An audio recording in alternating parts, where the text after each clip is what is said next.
North Korea just yet. Iran's supreme leader rules out negotiations with the U.S. at any level after Washington accuses Tehran of carrying out drone attacks on Saudi oil facilities, a claim Iran denies. And data shows that the elderly population of Seoul is big enough to classify the city as an aged society. Almost 1 in 7 people in the capital are over the age of 65. News Center begins now.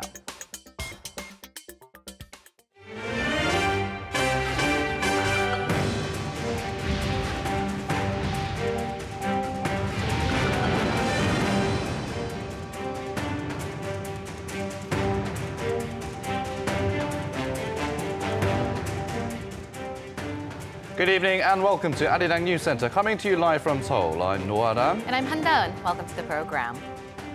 Our top story this evening, South Korea has confirmed its first case of African swine fever, the disease that has caused China over the past year to cull a third of its pigs. Health authorities here in Korea have already culled thousands of pigs, ordering a temporary lockdown on pig farms to try to prevent the disease from spreading.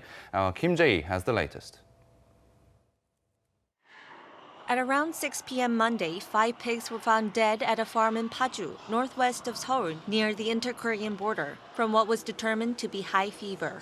At about 6:30 a.m. on Tuesday, a detailed inspection by the Agriculture Ministry confirmed that African swine fever has caused the deaths. The ministry gave a press briefing at 9 a.m. to announce that a 48-hour lockdown has been imposed on all pig farms across the nation. Immediately after the confirmation of African swine fever, the ministry upgraded the warning to the highest level of severity. As of 6:30 a.m. Tuesday, the ministry has placed a 48-hour lockdown on all pig farms in the entire country and blocked cars from entering the affected area. While it is speculated that the disease spread from North Korea, authorities are currently working to discover the exact cause of the outbreak. At 1 p.m. Tuesday, almost 4,000 pigs, including around 2,500 pigs from the farm where the fever was detected, were culled to prevent the virus from spreading. President Moon Jae-in ordered the thorough management of the situation to prevent the spread of the disease. And Prime Minister Lee Na-kyun also held an emergency meeting at 11 a.m. on Tuesday with related ministers and gave specific countermeasures to related departments to tackle the issue. The case comes only 4 months after North Korea revealed its own outbreak of African swine fever in late May.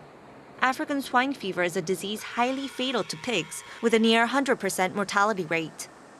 The incubation period in nature is 4 to 19 days, but symptoms generally appear within 7 days. It's highly contagious in pigs and no vaccine currently exists, but it's important to stress that the disease is harmless to humans. African swine fever is known to be harmless to all animals except for pigs and wild boars. Experts say people can consume the infected meat without it causing any problems. But the disease has already had an effect on pork prices. According to Korea Institute for Animal Products Quality Evaluation, the average auction price of pork traded at 14 major wholesale markets across the nation had increased by nearly 33% at 3 p.m. Tuesday compared to the day before. When African swine fever broke out in China, wiping out a third of the country's pigs, pork prices soared. Prices in China last month were almost 47% higher than they were in August 2018, when the first cases of African swine fever were detected in the country. Kim Jae-hee, ARIRANG News. U.S. President Donald Trump had recently stated that he would like to meet again with North Korea's Kim Jong-un. Speculations were high the two might meet this year, but Trump now says that the conditions aren't right yet for him to go to Pyongyang. The State Department, however, said that Washington is ready for talks at the working level. Kim Hyo-sun has late details. U.S. President Donald Trump says he's not yet ready to visit North Korea to hold summit talks with North Korean leader Kim Jong-un. Speaking at the White House on Monday, Trump said it's not yet the right time to visit Pyongyang. Probably not. I don't think it's ready. I don't think we're ready for that. I would do it sometime, at a later future. And depending on what happens, I'm sure he'll love coming to the United States also. But no, I don't think it's ready for that. I think we have a ways to go yet. His remarks come as Kim reportedly invited Trump to visit Pyongyang in a letter sent in August. Citing an unidentified source, Reuters explained that in his letter, Kim spoke of his desire for a third summit while extending an invitation for Trump to visit North Korea. On a related note, the U.S. State Department said Monday that it's ready to resume denuclearization talks with Pyongyang. This was in response to a statement issued by North Korea's foreign ministry that called on Washington to remove all threats and hurdles to resuming working-level talks. The statement came after an offer by the North's first vice foreign minister, Choi Sun-hee, to resume talks at the end of September. A State Department spokesperson told South Korea's Yonhap News Agency that Washington welcomes Pyongyang's commitment to resume talks, adding the U.S. is ready to sit down at a time and place to be agreed. During a phone call with Japan's new foreign minister on Monday, U.S. Secretary of State Mike Pompeo reiterated their shared goal of achieving North Korea's final and fully verified denuclearization. Pompeo also emphasized Washington's determination to cooperate with Tokyo on a wide range of regional and global issues. Kim Hyo-sun, ARIRANG News. Iran's supreme leader has ruled out negotiations with the U.S. Tensions are rising between the two countries, with Washington accusing Tehran of launching last weekend's drone strikes on Saudi oil facilities, a claim Iran has denied. Kan Hyung-woo reports. Iran's supreme leader Ayatollah Ali Khamenei says no negotiations will take place between Iran and the U.S. officials at any level. According to Iranian state TV on Tuesday, Khamenei said Washington's maximum pressure policy against Tehran is worthless and that all officials of the Islamic Republic share his view. But the supreme leader added that if Washington changes its behavior and returns to the 2015 nuclear deal, the U.S. then could join multilateral discussions. There's been speculation that President Trump might meet his Iranian counterpart, President Hassan Rouhani, during the upcoming UN General Assembly in New York, but Trump's giving no indication that will happen. Well, I have no meeting scheduled. I know they want to meet. I know they're not doing well as a country. Iran has got a lot of problems right now that... Tensions have risen since last weekend's drone strikes on Saudi Arabia's oil facilities. Iran says the attacks were launched from Yemen, but the U.S. and Saudi Arabia have blamed the attacks on Iran. Initial investigation indicates that the weapons used in the attack are Iranian. The drones did not, like what the Houthis claimed, take off from Yemen. The Houthis is merely a tool in the hands of the Islamic Revolutionary Guard Corps. It is what they use to realize their goal and agenda in the region. Last Saturday's drone strikes resulted in a temporary shutdown of the oil plants, causing a spike in global oil prices. Kan Hyung-woo, ARIRANG News. The South Korean government, meanwhile, says the Saudi Arabia attacks won't have an immediate impact on oil imports here or the local economy. In a meeting this morning with financial institutions, the first Vice Minister of Finance, Kim Yong-bum, said the government will take measures to stabilize oil supplies by securing alternative sources and possibly releasing its strategic oil reserves if necessary. Widening the scope of the nation's new growth engine, President Moon Jae-in said his government will help foster the nation's contents industry so that it becomes a leading power of the world's contents market. The Moon administration also promised to support the sector through policy financing worth over 1 trillion won or $840 million by 2022. Our Shin Se-min with more. President Moon Jae-in says the content industry will become one of the nation's new growth engines, calling it a sector whose importance goes beyond the field of culture, and he promised governmental backing. 콘텐츠는 문화를 넘어 대한민국 경제를 살리는 중요한 산업이 되었습니다. 콘텐츠는 우리의 삶을 더욱 풍요롭게 하고 중요한 우리의 미래 먹거리가 될 것입니다. The president was attending an event at a global human resource development institute in Seoul, where he promised to foster the industry with a three-step innovative strategy. That includes financing to turn ideas and skills into new startup firms and carry the growth of related industries through Hallyu, or the Korean Wave.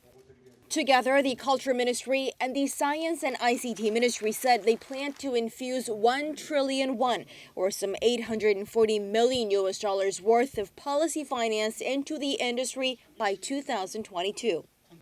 President Moon said Korea has transformed into a provider and an active exporter of cultural content, noting that the nation's exports in that field in the past 5 years have grown over 16% per year, safely making the country the world's #7 content power. It's the first time as president that Moon has attended such an event in a dedicated show of support for the industry, and he called on all content creators to let their imaginations run wild. 마음껏 상상하고 도전하길 바랍니다. 우리가 함께 상상하고 만드는 콘텐츠가 세계를 이끌게 될 것입니다. The president also promised to expand and strengthen the nation's export channels by promoting cultural exchanges and supporting Korean language education in foreign markets. 신세민, 아리랑 뉴스. Seoul has long been considered a mecca for young people, and it still is to some extent, but recent government data suggests that there is enough of the city's elderly population to officially classify the Korean capital as an aged society. Kim Bo-kyung has the details. The people of Seoul are getting older. The Seoul Metropolitan Government said Tuesday that the capital's overall population, including locals and foreigners, stood at 10.4 million last year. Among them, people over 65 years old amounted to around 1.4 million, or 14.4% of Seoul's population. This means Seoul has for the first time become an aged society according to standards set by the United Nations. According to the UN, if the proportion of senior citizens in an area exceeds 7%, it's an aging society. More than 14% is an aged society, and over 20% is a super-aged society. Seoul was already an aging society in 2005, and the South Korean capital is expected to be classified as a super-aged society in 2026, based on current projections. However, this aging trend is not a problem exclusive to Seoul. Recent data released by Statistics Korea shows people over 65 make up about 15% of South Korea's total population this year. This means the whole country is an aged society and is projected to become super-aged in 2025. This is because people in South Korea are having fewer babies and are living longer. South Korea's fertility rate for the past 5 years was at 1.11, the lowest in the world. On top of that, people in South Korea are expected to live 10 years longer than the global average. Several other countries are experiencing similar trends. According to Japan's Kyodo News Agency, Japan has the highest proportion of senior citizens of any country in the world, with around a third of Japanese people aged over 65.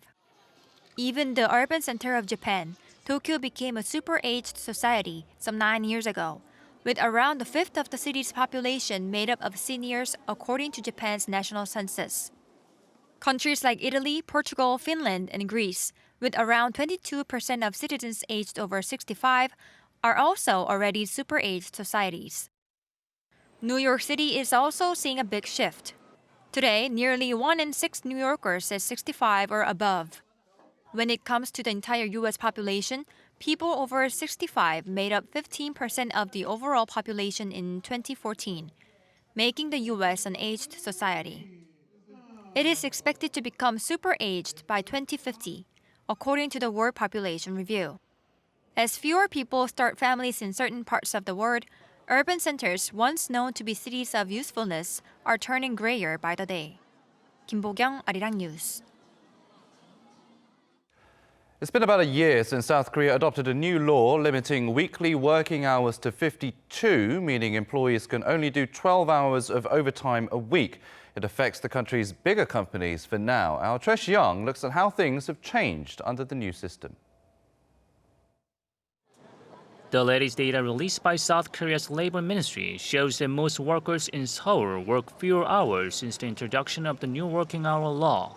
From March to May this year, workers in the Gwanghwamun area of central Seoul work on average of 39 minutes less over the 12-week period than they did the previous year. During the same period, employees in the financial hub of Yeouido and just outside of Seoul in Pangyo, home to many high-tech companies, worked on average of 9 minutes less in total compared to the previous year. But workers in Kasan Digital Complex, where many smaller firms are based, actually work slightly longer hours than the previous year. The Labor Ministry says that's because the new law only applies to big firms that employ at least 300 employees, and firms in Kasan Digital Complex are mostly small and medium-sized enterprises. The Labor Ministry obtained the data by measuring mobile phone signals of commuters in certain locations at the 4 areas mentioned.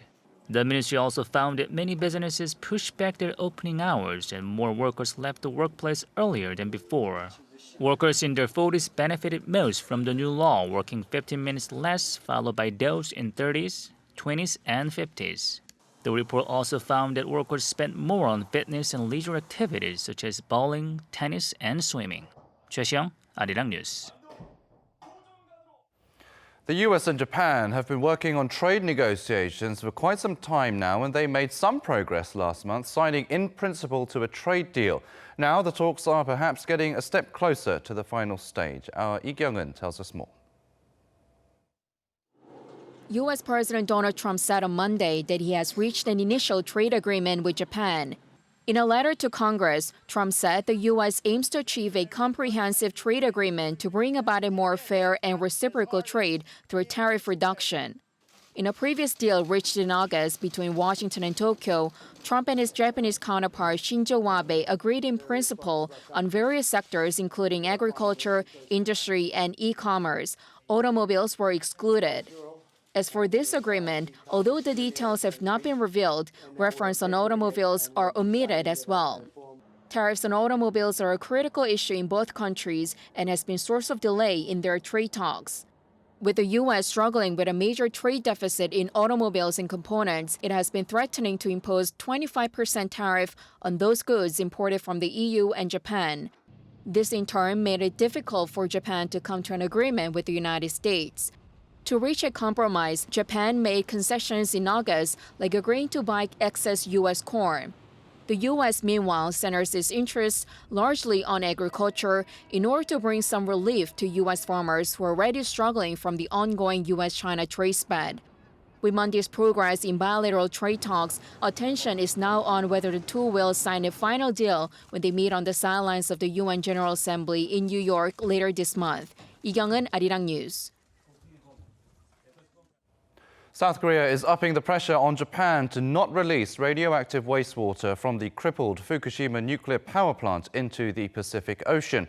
A senior South Korean official has warned that if Japan goes ahead with its plan, it would impact the world's entire marine environment. Lee Seung-jae reports. Speaking at the IAEA General Assembly on Monday, South Korea's first Vice Minister of Science and Information and Communication Technology, Moon Mi-ok, slammed Japan over reports it was planning to release radioactive wastewater from Fukushima into the sea. The minister said that if the highly contaminated water is discharged, it would shift from a domestic Japanese problem to a global one. High-level Japanese government officials recently started to state that marine discharges are inevitable as a way to deal with Fukushima contaminated water. In case when it is discharged into ocean, management of Fukushima contaminated water is no longer Japan's domestic problem, but a grave international issue that can affect the whole global marine environment. She also urged the IAEA to work closely with Japan in dealing with the contaminated water, just as they have been in regards to the Fukushima accident. But the South Korean official said what's more important is Tokyo's role in taking responsibility for the water. What we need the most is that Japan should take substantive and transparent measures and actions. This also be done for health, safety, and environment protection. In response to South Korea's warnings, the Japanese ambassador to the IAEA insisted the decision to release the contaminated wastewater hasn't been reached yet. The remarks made by a former member of cabinet were expressed as his personal opinion. In fact, the governmental subcommittee on handling Alps treated water has been examining the issue in a comprehensive manner. including countermeasures for the reputational damage. The committee has not reached any concrete conclusion. Japan has been storing contaminated water from the 2011 Fukushima nuclear power plant disaster, but could run out of space by 2022. Concerns are rising that Tokyo could release the water into the Pacific, a move that could trigger an environmental disaster. Lee Seung-jae, ARIRANG News. The Cheorwon Trail is one of the 3 DMZ routes South Korea opened up to civilian tourists this year in efforts to promote peace on the Korean peninsula. And today, a special group of tourists made a visit to witness the ongoing efforts made by the 2 Koreas since the historic Inter-Korean Summit held last year. Our Won Jung-hwan has the story. This group of foreign students got to walk along the DMZ Peace Trail in Cheorwon, located in the center of the Korean peninsula right along the border that divides it. Once they've studied a map of the 17-kilometer trail, they started their trek at the monument for the Battle of Pengma, a place that saw some of the bloodiest fighting in the Korean War. In 10 days of fighting, Pengma Hill, which was a key military supply route for both sides, changed hands 24 times. The Chowan Trail was opened back in June, and since then, with demand high but space is limited, it has hosted some 2,200 Korean tourists. But this time, the event was organized specially for foreigners to help them better understand major events in Korean history, such as the war and the DMZ. Like this, visitors will continue near the 250 kilometers long DMZ, walking along the wire fence that blocks access of the 4 kilometers wide zone. Along the way, the group was informed of the ongoing peace efforts that have been underway since last year's September 19th declaration. And actually seeing it with their own eyes, it seems to have evoked a lot of feelings. I wasn't around for the Korean War. Come to Korea and a lot of people have asked me, how do you feel about it? But it's never really felt like something that was there. And yeah, I've always hoped that, the 2 Koreas can reunite. I think that would be a really amazing thing. And, looking at politics and what's happening, I guess it is a possibility that in my lifetime it might happen. Like, we are foreigners and we are representing our countries, right? In my country, people don't know about North and South Korea, right? So I think that because I came here and that I learned this, because of this experience, I will be able to tell my family, my friends, what's going on in this country and what will happen in the future. Some of the major stops include a Korean War battleground where a historic excavation of the remains of the fallen soldiers is currently underway, as well as a now defunct guard post that troops have withdrawn from in accordance with the September Military Accord. So for those who like to walk along the Cheorwon Trail, you just need to apply through the DMZ's website. The trail will be open to hike twice a day every week, except Tuesdays and Thursdays. Won Jung-hwan, ARIRANG News, Cheorwon. Despite the new law on a maximum 52-hour work week, many people are seeking extra income outside of their day job and things they find fulfilling. It's part of the so-called gig economy. Our Oh Soo-young takes a closer look. 32-year-old Moon is a sales employee by day. But from 6 p.m. onwards, he is a skateboarding instructor, using an online platform to match teachers with students. Moon makes anywhere between 20% and 100% of his monthly wage from teaching skateboarding. And he also gets to share his passion with students from a wide range of ages and backgrounds. Teaching others and sharing with them what I love gives me a real sense of accomplishment. And the fact that it's good exercise helps me feel refreshed, rather than wear me out after work. Doing my desk job and teaching skateboarding really gives me the best of both worlds. Teaching how to skateboard is just one example of how Koreans in their 20s and 30s are increasingly taking on side jobs after work, not just for the extra paycheck, but also to pursue their passion and share their skills with others. College instructor Kang Se-jin teaches leadership at a university in Incheon, but during his free time, he works as a professional translator. Given the long summer and winter holidays in the academic year, it's a way of stabilizing his income through meaningful tasks. Being able to work on different kinds of projects or being able to see different movies or dramas that I've translated on air, I find that very fulfilling. Kang has been using an online platform where clients can send a request for professional services in diverse areas, from marketing and programming solutions to makeup and drawing classes. 9 out of 10 experts on our platform are working second jobs. In the past, people weren't so open about taking side jobs, but now, with online platforms such as ours, there is an active marketplace where you can easily find work that you can do. South Korea's 52-hour workweek policy, which went into effect last year, has also increased the number of people seeking side jobs, according to Park. The trend is also seen as a part of the global shift towards the gig economy, as work conditions become more fluid and flexible in the era of the Fourth Industrial Revolution. Oh Soo-young, ARIRANG News. The United States and China will hold working-level trade talks in Washington on Thursday to pave the way for high-level talks next month. Reuters reports the U.S. Trade Representative's office did not offer any further details. In next month's high-level talks, the U.S. delegation will be led by Trade Representative Robert Lighthizer and Treasury Secretary Stephen Mnuchin. The Chinese delegation will be led by Vice Premier Liu He. Oil prices have surged, but Korea's airlines will be reducing their fuel surcharges next month on international flights. According to industry sources, the fuel surcharge will go down to a maximum of just over $29 on a one-way ticket. Whether to impose a surcharge and how much is determined based on jet fuel prices from the month before, in this case through September 15th, before the Saudi attacks. The surcharge will also be reduced on domestic flights to about $3.70. Chodo Island, previously used as a presidential retreat, is now open to the public, with a cruise ship carrying 200 passengers on its maiden voyage earlier today. Opening the island in Gyeongsang-namdo Province was one of President Moon's campaign pledges. It had been off-limits for 47 years under military control. Ships to the island depart from Kungnong Port on Gojedo Island twice a day at 10:20 a.m. and 2:20 p.m. A maximum of 300 visitors will be allowed on each trip, and reservations must be made at least 2 days in advance.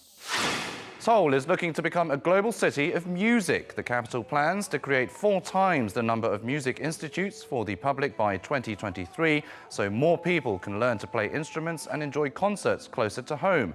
The city will also put on 6 global music festivals each year.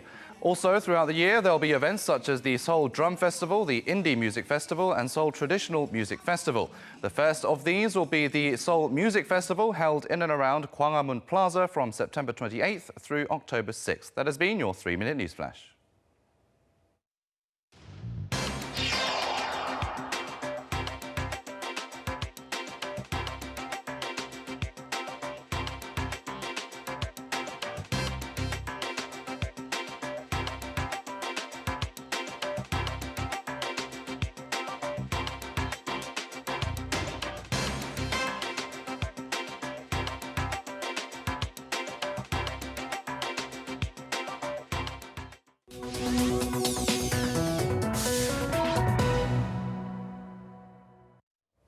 It's now time to take a look at some of ARIRANG's digital media content. And Onion News is back, taking a look at the top trending stories. Hi everyone, I'm Tami, a news reporter at ARIRANG TV. Here's your Onion News for the day.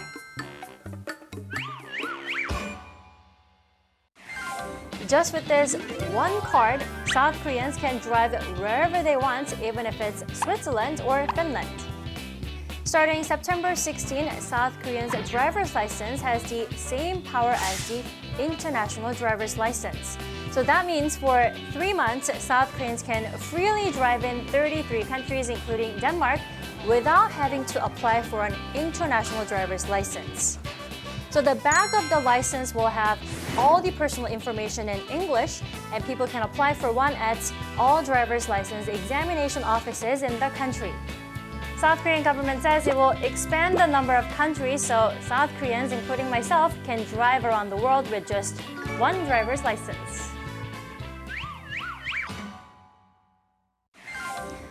So I ate a burger over the Korean Thanksgiving Chuseok holidays, but looks like I wasn't the only one. The number of people who visited a fast food restaurant increased by 20%, and the restaurant sales actually jumped over 40%.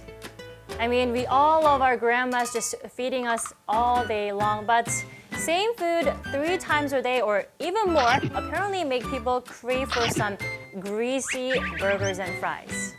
And people prefer fast food, especially when stuck in holiday traffic. I mean, don't get me wrong, I love my grandma's home-cooked meals, but hopefully my grandma doesn't watch this. This stop is workplace bullying counseling. Workplace bullying counseling. Subway stations are not just a public transportation for South Koreans. Seoul City and Seoul Labor Center are hosting workplace bullying counseling centers at major subway stations. There, workers can consult and file complaints and concerns related to workplace bullying, from overdue wages to unfair dismissal. And the centers will provide appropriate advice or even direct support for those workers in need of help. The stations include Seoul National University Station and Mokdong Station and run up to 4 times a month. So all those bullies out there, watch out, because your commute home may not be just commute home. That's it from This Sunny Today. If you liked the video, please like, subscribe, and leave comments. See you next time.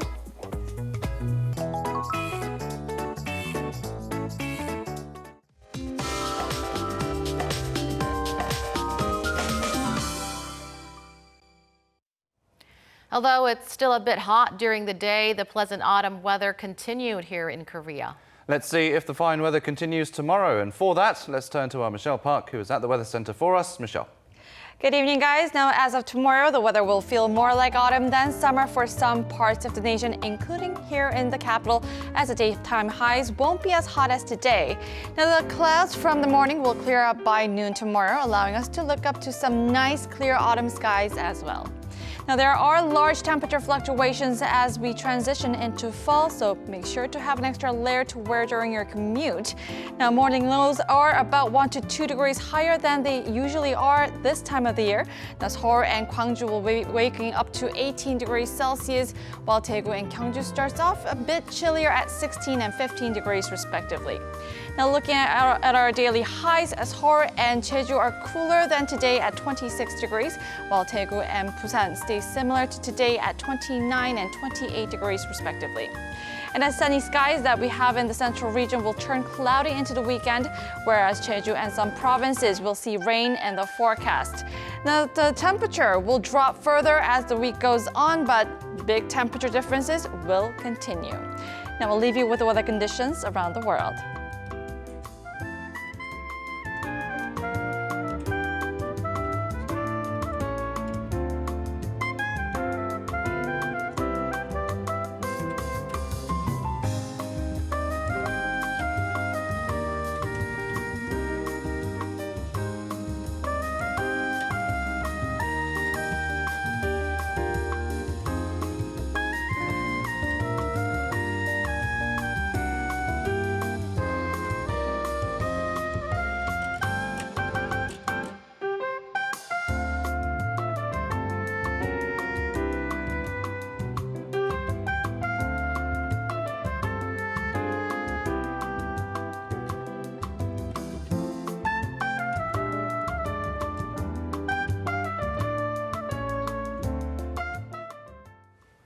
Okay, that will wrap it up for this edition of ARIRANG News. Thank you, as always, for watching. Stay tuned for news in depth coming up next.